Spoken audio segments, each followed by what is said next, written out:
తర్వాత మీరు ప్లేబ్యాక్ దాతనారాయణరావు గారు ప్లేబ్యాక్ మీకు ఫస్ట్ అవకాశం ఇచ్చారు నాన్నగారి సినిమాలో.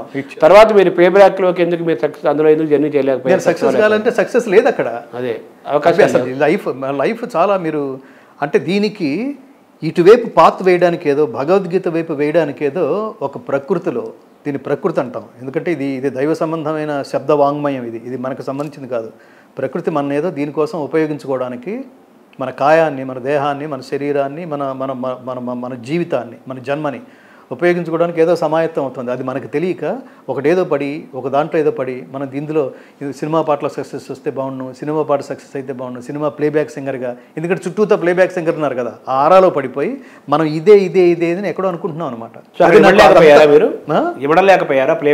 ఇమ్మడలేకూడదు. అది నేను పాడిన పాటలన్నీ కొన్ని ఏమో తీసేయటం, చాలా గొప్ప గొప్ప పాటలు, కొన్ని ఏమో రాజకీయం ద్వారా వల్ల తీసేయటం, కొన్ని రకరకాలుగా ఆ సినిమాలు సక్సెస్ కాకపోవడం, అవన్నీ అసలు కంటిన్యూస్గా మీరు ఏదో ఈ పాట సూపర్ డూపర్ హిట్ అయిపోతుంది, అసలు అద్భుతమైన పాట ఇది అని అనుకున్నది మీరు సినిమాల నుంచి తీసేసి ఇంకో ఎవరితోనో పాటించేశారనుకోండి, మీ పరిస్థితి ఎలా ఉంటుంది? మీరు అసలు బేసిక్గా హర్ట్ అవుతారు.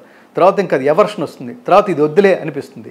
రెండోది ఏంటంటే మన నేచరు అసలు ఇదే నాకు సినిమా ప్లేబ్యాక్ సింగర్గా చాలా గొప్ప పేరు తెచ్చుకోవాలనే పరమ లక్ష్యం అయితే లేదండి. అసలు ఫస్ట్ బాటం లైన్ లేదు. అసలు నాకు మొదట్లో ఆ జీల్లో లేదు. దాసరి గారు మీరు చేయించారు అంతే, ఆయన చేయించాడు అంతే. నేను ఆయన చుట్టూ తిరగలేదు. అభిమానం అంతే ఖచ్చితంగా అభిమానం చాలా ఇష్టపడేవాడు ఆయన. ఒక వేదిక మీద పాడుతుంటే, రే నాన్న నా సినిమాలో 2 పాటలు పాడుతున్నావు, నేను అనౌన్స్ చేస్తున్నాను నా పుట్టినరోజున May 4 అని ఆయన నాన్నగారు అనే సినిమాలో 2 పాటల ద్వారా. ఇప్పుడు ఆ 2 పాటలు ఉదాహరణకి సూపర్ డూపర్ హిట్ అయినాయి అనుకోండి, అది ఇప్పుడు హిట్ అనేది మన చేతిలో లేదు కదా. ఇప్పుడు బాలసుబ్రహ్మణ్యం గారు పాడిన పాటలు అన్నీ హిట్ అయిపోతాయా? ఘంటసాల గారి పాటలు పాడిన అన్నీ హిట్లేనా? కాదు కదా. బిగినింగ్లో ఏదైతే మిమ్మల్ని నెక్స్ట్ లెవెల్కి తీసుకువెళ్ళేందుకు కొన్ని పాటలు ఏవైతే ఉపయోగపడతాయో అవి ఉపయోగపడ్డాయి అనుకోండి, నెక్స్ట్ లెవెల్లో ఉంటారు, లేకపోతే అదే లెవెల్లో ఉంటారు. ఇప్పుడు సినిమాలు అందరూ సక్సెస్ అవ్వాలని రూల్ ఏం లేదండి. నేను ఈ మార్గంలోకి రాకముందు ఎన్ని ఉద్యోగాలు చేశాను చెప్పండి. ఇప్పుడు ఇన్ని ప్రశ్నలు అడుగుతున్నారు కదా. నేను అనేక ఉద్యోగాలు చేసి అనేక వ్యాపకాలు చేసి ఫైనల్గా ఎక్కడ నేను ఏం చదివాను, ఇప్పుడు ఏం చేస్తున్నాను, మీకేం లింక్ ఉండదు. భగవద్గీతకి వచ్చేసారు, ఇది ఇటు వచ్చాం. సో కాబట్టి దానికి ఎప్పుడు ఎన్నో అందులో ఏదో ఫెయిల్ అవ్వడం వల్ల ఇందులో రావడం అనేది అసలు లౌకికంగా ఇది కాదు. కానీ నిజానికి ఫెయిల్ అవ్వడం వల్లే ఇందులోకి రాగలిగాం. అంటే ఇందులో రావడం ఏమిటి అసలు? ఇందులో లాజిక్ ఏమిటి? భగవద్గీత పడితే ఎవరు డబ్బు ఇస్తాడు? ఇట్లాంటి దాంట్లో ఉంటే నేను భవిష్యత్తులో కోట్లు సంపాదిస్తాను చూడు అని ఎవడన్నా ఇందులోకి రాగలడా? ఎవరివ్వాలంటే భగవంతుడే అంతే, వాడే ఇవ్వాలి. అంతే కదా. సో ఇలా భగవద్గీతకి మీరు కనెక్ట్ అయ్యారు, అది లోక విదితమైన అంశము. తర్వాత మీరు అయితే అందులో కూడా అది కూడా ఛాలెంజ్ కదా మీకు భగవద్గీత పాడటం అనేది? ఖచ్చితంగా ఛాలెంజే. మేము భగవద్గీత సంవత్సరాల తరబడి ఇంట్లోంచి రికార్డింగ్ థియేటర్, ఇల్లు రికార్డింగ్ థియేటరు మధ్యలో పూరి జగన్నాథుడి దేవాలయం, అక్కడ కాసేపు పరమాత్ముడి సన్నిధిలో కూర్చుని ఒక యోగ స్థితిలో కాసేపు ధ్యానం చేసుకుని అక్కడి నుంచి ప్రసాదం తీసుకుని థియేటర్కి వచ్చి థియేటర్లో ఉన్న ఇంజనీరు, ఆర్టిస్టులు, ఇన్స్ట్రుమెంటలిస్టులు వాళ్ళందరికీ పెట్టి వాళ్ళతో జయ శ్రీకృష్ణ అని మంత్రం అనిపించి, కృష్ణ వందే జగద్గురు అనే మంత్రం అనిపించి అట్లా భగవద్గీత ప్రారంభించి అలా 9 సంవత్సరాల పాటు ఇల్లు, రికార్డింగ్ థియేటరు, తలుపులు మూసుకోవటం, భగవద్గీతనే కనెక్షన్. 3వ మనిషి కనపడ్డం, వెలుగులోంచి థియేటర్లోకి వెళ్ళటం, చీకట్లో అక్కడి నుంచి బయలుదేరి ఇంటికి వెళ్ళటం, ఇదే తపస్సు అండి. ఇందులో ఉన్న కాలంలో మనం ఇట్లా బ్లైండ్గా చేసుకుంటూ పోతున్నాం. అసలు ఇది కరెక్టా కాదా? దీన్ని ఎవడో చెప్పాలి కదా. పైగా ఇదేదో ఒక పాట అంటే బయటకు వచ్చి వినిపిస్తే ఇది బాగుంది బాగుండదని చెప్పేస్తారు. ఇదేమో మన ఇన్స్ట్రుమెంట్స్ కూడా యాడ్ చేయలేదు. అప్పటికి 2 సంవత్సరాలు పట్టింది జస్ట్ పాడడానికి.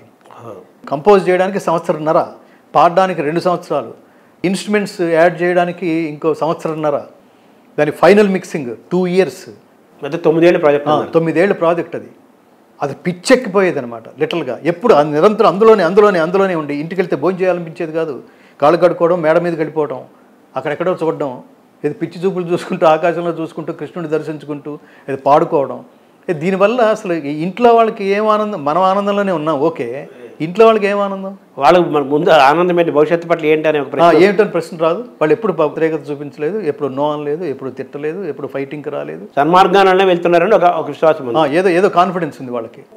నేను ఆ ప్రయాణంకి సంబంధించిన ప్రోత్సాహం మాత్రం all that credit goes to my wife Archana only. Sir తర్వాత మీకు అక్కడ ఒక చిన్న విషయం చెప్పాలి. సో అలా వెళుతున్నప్పుడు కంటిన్యూస్గా అలా చేస్తున్నాం, ఇది కరెక్టా కాదా ఎవరు చెప్పాలి? అనుకున్నప్పుడు అక్కినే నాగేశ్వరరావు గారిని, ఘంటసాల గారి సతీమణి సావిత్రి గారిని పిలిచి వినిపించాం.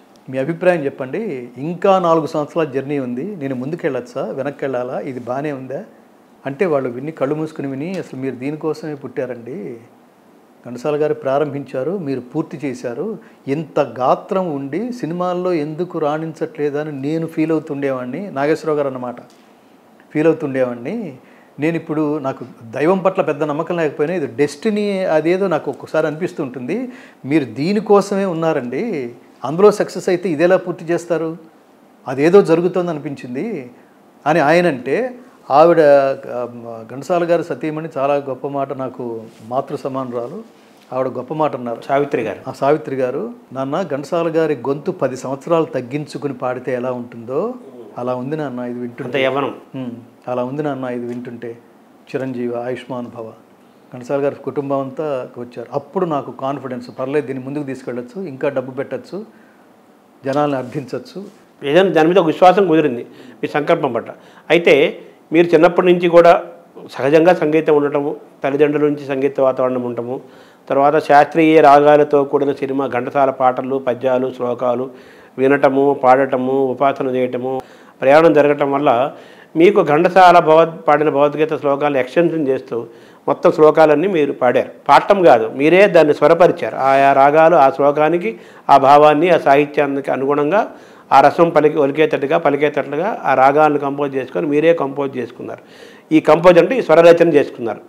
ఈ శక్తి మీకు ఈ ప్రయాణం ద్వారానే వచ్చిందని చెప్పాలా? ఇదంతా నేనే కంపోజ్ చేసుకునే శక్తి. నేను ప్రారంభంలో మీకు చెప్పాను, ఘంటసాల గారి శ్లోకాలు, ఆయన కంపోజ్ చేసి పాడిన శ్లోకాలు ఏవైతే ఉన్నాయో, ఘంటసాల గారి మనోధర్మం, గాత్రధర్మం, ఇందులో నేను ఘంటసాల గారిని, ఇది అండర్లైనింగ్ పాయింట్, ఇది ఘంటసాల గారిని నేను ఇమిటేట్ చేయాల, అనుసరించాను. ఆయన గాత్రధర్మం, నేను నా గాత్రంలోనే పాడతాను. మీకు ఆ గాత్రధర్మం మార్గంలో ఉండటం వల్ల మీకు దగ్గరగా ఘంటసాల గారి లాగా అనిపించడానికి కారణం గొంతుని ఇమిటేట్ చేయటం కాదు, ఆ మార్గాన్ని అనుసరించడం. సో అది ఎప్పుడైతే స్వరరచనలో అది మాకు మనస్సు, బుద్ధి, ఆత్మ మొత్తం పట్టేసిన తర్వాత మీరు ఇంకా అది మీరు 100% కన్ఫర్మ్డ్గా మీరు కంపోజ్ చేయగలరు. కర్మణ్యేవాధికారస్తే యథాతథం ఆయనది. సో అది ఎప్పుడైతే వచ్చిందో, అది ఎలా ప్రారంభమైందంటే, ఘంటసాల గారు పాడిన 106 శ్లోకాలు యథాతథంగా శాస్త్రీయ సంగీత రాగాల్లో కూడా ఆయన కూర్చున్నా కూడా యథాతథంగా నేను పాడగలను. ముందు ఏమనుకున్నామంటే, అసలు ఘంటసాల గారికి భగవద్గీతను అంకితం ఇవ్వాలి, ఆయన పాడిన యథాతథంగా పాడుతూ మిగతావి మాత్రమే కంపోజ్ చేయాలి తప్ప ఆయన పాడినవి కూడా కొత్తగా కంపోజ్ చేసి పాడకూడదు, ఎందుకంటే ఇది యాజ్ ఇట్ ఈజ్గా ఉంచి పాడేద్దాం మనం అని అనుకున్నప్పుడు, ఇది యాజ్ ఇట్ ఈజ్గా పాడగలననే నమ్మకం ఏర్పడడం వల్లే ఆ ప్రాజెక్ట్లోకి దిగాను.